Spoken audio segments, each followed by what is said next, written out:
খন্দকার মোস্তাক আটকানোর সুযোগ নেই। তবে তদন্তে কোনো প্রমাণিত হয় নাই বিদায়ী তাদেরকে অস্ত্র মামলা থেকে অব্যাহতি দেওয়া হয়। সেটা হচ্ছে গত বছর মতিঝিল আইডিয়াল স্কুল অ্যান্ড কলেজের গভর্নিং বডির সদস্য খন্দকার মোস্তাক আহমেদ এর সাথে একটা গোপনে তারা বিয়ে করে। তো এই বিয়েকে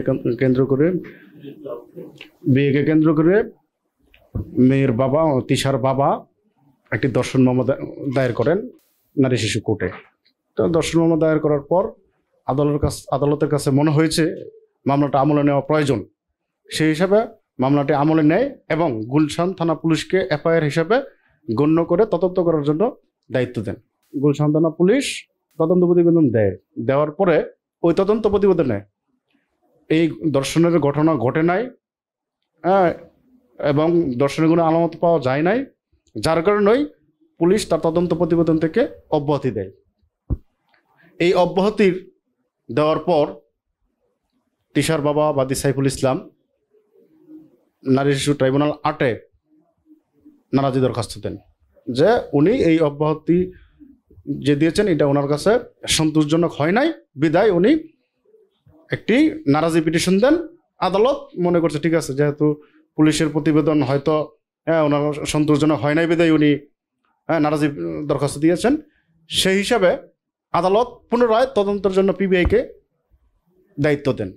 পিবিআই 2 মাস তদন্ত পাওয়ার পর 2 মাস তদন্ত করেন, ইনভেস্টিগেশন করেন এবং যা যা জানার সকল খোঁজ খবর নিয়ে পিবিআইও রিপোর্ট দেন। পিবিআই রিপোর্টও তিনি অব্যাহতি পান এবং কোনো দর্শনের কোনো ঘটনা ঘটে নাই এবং সম্পূর্ণ সাজানো এবং তারা স্বামী স্ত্রী সার্বিক দিক বিবেচনা নিয়ে পিবিআই মনে করেছে যে না, এটা দর্শনের কোনো ঘটনা না, দর্শন হয় নাই, তারা স্বামী স্ত্রী হিসেবে বৈধভাবে বসবাস করছেন, দর্শনের কোনো ঘটনা নাই। সেই হিসেবে পিবিআইও মামলা থেকে অব্যাহতি দিয়ে একটা প্রতিবেদন পাঠান। আদালত গত 13/6 বাদী একটি দরখাস্ত দেন নারাজি যে তারা এই পিবিআইয়ের যে তদন্ত প্রতিবেদন ওইটাও তাদের কাছে সন্তোষজনক মনে হয়, তারা সিআইডিতে প্রেরণের জন্য নতুন করে তদন্তের জন্য সিআইডির কাছে আবেদন জানান। আদালত বাদীর আবেদন নামঞ্জুর করে দেন এবং খন্দকার মোস্তাক এবং মতিঝিল স্কুল অ্যান্ড কলেজের আইডিয়ালের অধ্যক্ষ ফজলুল ইসলামকে মামলা থেকে অব্যাহতি দেন। তবে তদন্তে কোনো প্রমাণিত হয় নাই বিদায়ী তাদেরকে অস্ত্র মামলা থেকে অব্যাহতি দেওয়া হয়। এই অব্যাহতির বিষয়ে বাদী অর্থাৎ তিশার বাবা কি পদক্ষেপ নিতে পারেন? আসলে বিষয়টা হচ্ছে তিশার বাবা তো ট্রাইব্যুনালে অলরেডি দরখাস্ত দিয়েছেন, নারাজ দিয়েছেন যে পিবিআই যে প্রতিবেদন দিয়েছেন এই প্রতিবেদনটা ওনার কাছে সন্তোষজনক মনে হয় নাই বিধায় একটা নারাজি পিটিশন দিয়েছেন। আদালত নারাজি পিটিশন নামঞ্জুর করেছেন। এখন উনি চাইলে এই নারাজির এগেনস্টে উনি হাইকোর্টে যেতে পারেন, রিভিশন করতে পারেন। যদি হাইকোর্ট মনে করেন যে না, এটা ফার্দার ইনভেস্টিগেশন করার প্রয়োজন, তদন্তের প্রয়োজন আছে, হয়তো আদেশ দিতে পারে, আবার নাও দিতে পারে। এটা উচ্চ আদালতের উপর ডিপেন্ড করবে, এই হচ্ছে বিষয়। তবে বাদী চাইলে এর এগেনস্টে রিভিশন করতে পারে, বাদীর আইনগত সুযোগ আছে। সেক্ষেত্রে বাদী যদি আবার কোনো পদক্ষেপ নেয়, সেক্ষেত্রে আসামি পক্ষ পরবর্তীতে তার বিপক্ষে কোনো পদক্ষেপ নিতে পারবে? হ্যাঁ, তবে নারী শিশু আইনের আপনি যে প্রশ্নটি করেছেন যে বাদী কি পদক্ষেপ নিতে পারে এবং পাশাপাশি আসামি পক্ষ বাদীর বিরুদ্ধে কি পদক্ষেপ নিতে পারে, বিষয়টা হচ্ছে নারী শিশু আইনের 17 দ্বারা স্পষ্ট বলা আছে যে যদি কোনো ব্যক্তির বিরুদ্ধে মিথ্যা এবং হয়রানিমূলক কোনো মামলা করে এবং প্রমাণিত হয় যে সে মিথ্যা হয়রানিমূলক মামলা করছে, যদি নারী শিশু আইনের 17-1 উপধারায় স্পষ্ট বলা আছে যদি মিথ্যা অভিযোগ ওই ট্রাইব্যুনালে দরখাস্ত দিলে ট্রাইব্যুনাল স্বপ্রণোদিত হয়ে ওনার বিরুদ্ধে ব্যবস্থা নিতে পারেন। এবং আইনে আছে 17 দ্বারা যদি মিথ্যা অভিযোগ প্রমাণিত হয় তাহলে ওনার 7 বছরের শাস্তি হবে। এটা আইনেই বলা আছে, নারী শিশু আইনের 17-1 উপধারায় স্পষ্ট বলা। প্যানেল কোডের 499 ধারায় এবং 500 ধারায় শাস্তির বিষয়ে বলা আছে। যেহেতু উনি একজন সম্মানী ব্যক্তি, যেহেতু ওনার বিরুদ্ধে দর্শন হলে ওনার উনি বাংলাদেশের আইন মেনে শরীয়ত মোতাবেক ওনার স্ত্রী বিয়ে করেছেন। হ্যাঁ, বয়সের বিষয়টা হয়তো ভিন্ন, কিন্তু বাংলাদেশের আইন অনুযায়ী উনি বিয়ে করেছেন।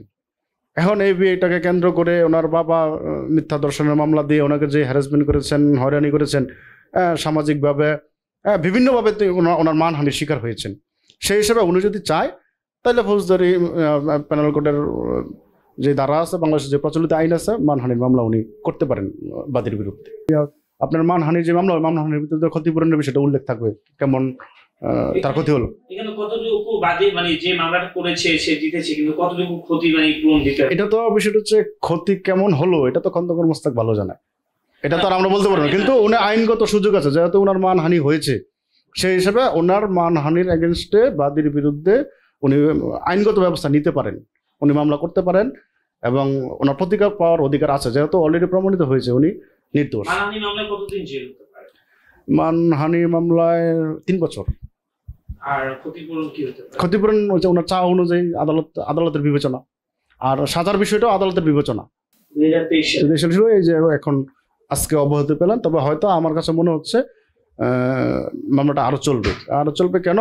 কারণ বাদীপক্ষ নিজেকে যেহেতু 17 ধারায় উনি একটা ঝামেলায় আছেন, হ্যাঁ, ওনার সাজা হওয়ার সম্ভাবনা আছে, যেহেতু মিথ্যা মামলা নারী শিশু আইনে বলা আছে, সেই হিসাবে উনি চাবে যে মামলাটা এখন যদি উনি রিভিশন না করে তাহলে 17 ধারায় ওনার বিরুদ্ধে ব্যবস্থা নেওয়া হবে। সেই হিসাবে ওনার 17 ধারাকে বাঁচানোর জন্যই উনি মামলাটা চালানোর চিন্তা ভাবনা করবে আমার কাছে মনে হচ্ছে। মামলাটি যেহেতু অব্যাহতি পেয়েছে, আবারও সেই মামলাটি আবারও চলবে। আবার এটা কতদিন মানে কি কি করতে পারে বাদী এই মামলাটা? আসলে বাদী মূলত যেহেতু আজকে নারাজি পিটিশনের গত 13/6 নারাজি পিটিশন দরখাস্ত দিয়েছেন বাদী সাইফুল ইসলাম, তা আদালত সার্বিক দিক বিবেচনা করেছেন, পুলিশের প্রতিবেদন, পিবিআই প্রতিবেদন, হ্যাঁ, এবং বিভিন্ন ডকুমেন্টস নিয়েছেন এবং তাদের বিয়ের কাবিননামা সহ তাদের সকল বয়স সব কিছু বিবেচনায় নিয়ে আদালত মনে করেছেন যে বাদীর যেই চাওয়া, যে বক্তব্য, এটা ভিত্তিহীন, যার কারণে ওনার নারাজি পিটিশনটা নামঞ্জুর করে দিয়েছেন। এই হচ্ছে বিষয়। তার মানে মামলা বাদী আরো অনেকদিন চালাতে এখন বাদী যেহেতু নারাজি পিটিশন নামঞ্জুর হয়েছে, এখন উনি তো ওইটা তো সন্তুষ্ট না, সেই হিসাবে উনি এখন সার্টিফাই কপি তুলে উনি হয়তো হাইকোর্টে রিভিশন করতে পারেন। এখানে কি কোনো দিক থেকে যেহেতু মোস্তাককে একটা মামলা দিচ্ছে, কোনো দিক থেকে আবার আটকিয়ে দিতে পারে কিনা বাদী? না, সম্ভাবনা নেই, কারণ অলরেডি তো আদালত হাইকোর্ট ডিভিশন জামিন দিয়েছেন, পরবর্তীতে ওই কোর্টের নির্মাতারা যখন সারেন্ডার করলো তখনও জামিন দিয়েছে। পাশাপাশি ভিকটিম, তারা স্বামী স্ত্রী, তারা বিবাহিত, সার্বিক ডকুমেন্টস তো অলরেডি প্রমাণ তো সে হয়েছে অলরেডি। আর খন্দকার মোস্তাক আটকানোর সুযোগ নেই, আইনগত কোনো সুযোগ নেই, কারণ অলরেডি তো প্রমাণিত।